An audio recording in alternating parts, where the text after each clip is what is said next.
All right, let's get right into it. We're going to explore one of the most incredible stories in all of biology, gametogenesis. It's really the starting point for, well, for all of us. So, you might think the story of a new life begins at conception, right? But the truth is, it starts way, way before that with this amazing cellular journey. The real question is, how does that journey actually play out? Turns out biology has two radically different answers. So, the official term is gametogenesis. At its heart, it's all about making reproductive cells through a very special kind of cell division called meiosis. Think of it like this. Most of your cells are diploid, meaning they have a complete library of your DNA, the whole shebang. The goal here is to create a haploid cell, one that has exactly half that library. That way, when two of them meet, they create a new, complete set. This halving process, meiosis, is absolutely crucial for sexual reproduction. And this is where it gets really interesting. We're going to look at these two strategies side by side. It's a tale of massive quantity versus extreme quality, of breakneck speed versus incredible patience, and it tells us so much about how life works. So first up, let's talk about the male strategy, called spermatogenesis. Honestly, the best way to picture this is as a biological factory, a production line that is just built for speed and massive, massive output. And this isn't some temporary gig. This factory switches on around puberty, say between 10 and 16 years old. And from that moment on, it is designed to run nonstop for decades. The entire strategy is about maximizing the chances of fertilization through sheer overwhelming numbers. And when I say numbers, I am not kidding. On any given day, this production line is cranking out around 200 million sperm cells. Just let that sink in. It's a staggering figure, and it really gets to the core of this strategy: win with volume. So how does this assembly line actually work? Well, it's incredibly efficient. It all starts with a single stem cell, a spermatogonium. That cell goes through the two stages of meiosis. After the first division, it splits into two. After the second, those two split again. And what's the result? 4 final cells, the spermatids. The key thing to remember here is the symmetry. One starting cell gives you 4 potential sperm, no waste.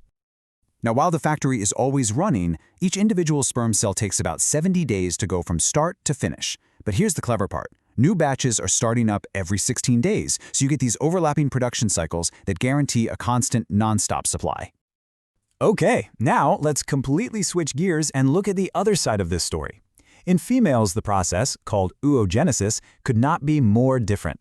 Forget the factory, this is a story about patience and very careful preservation. Yeah, the factory metaphor just doesn't work here at all. A much better way to think about it is as a time capsule. Every potential egg a female will ever have is created and basically put into storage before she is even born, just waiting, sometimes for decades, for the right moment. This timeline is just extraordinary when you look at it. The whole process kicks off before birth, but then meiosis just stops. It hits the pause button for more than a decade. Then, at puberty, it starts back up for a few cells each month, but guess what? It pauses again. The entire cell division process only, and I mean only, finishes if fertilization actually happens. We're talking about a single biological process that can span 50 years from its beginning to its end. Incredible. And this leads us to what is maybe the single most important difference. Unlike that continuous factory for sperm, the supply of ova, or eggs, is finite. The number is set from the very beginning, and that's it. So while a female is born with around 2 million potential eggs, a lot of them are naturally lost over time. By the time puberty starts, only about 40,000 are left. Now compare that to the 200 million sperm being made every single day. It's a totally different biological economy at play.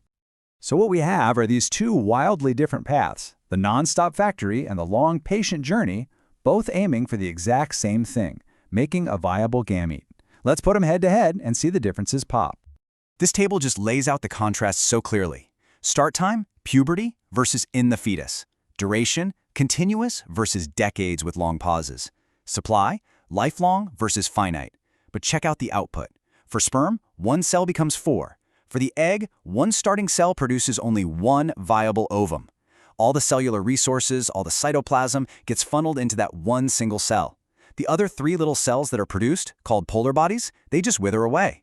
This is the ultimate example of quality over quantity. So, why do we need to know all these little details? Why does it matter so much? Well, because the precision of meiosis is absolutely fundamentally critical. When this tightly controlled process makes even a tiny mistake, the consequences can be huge.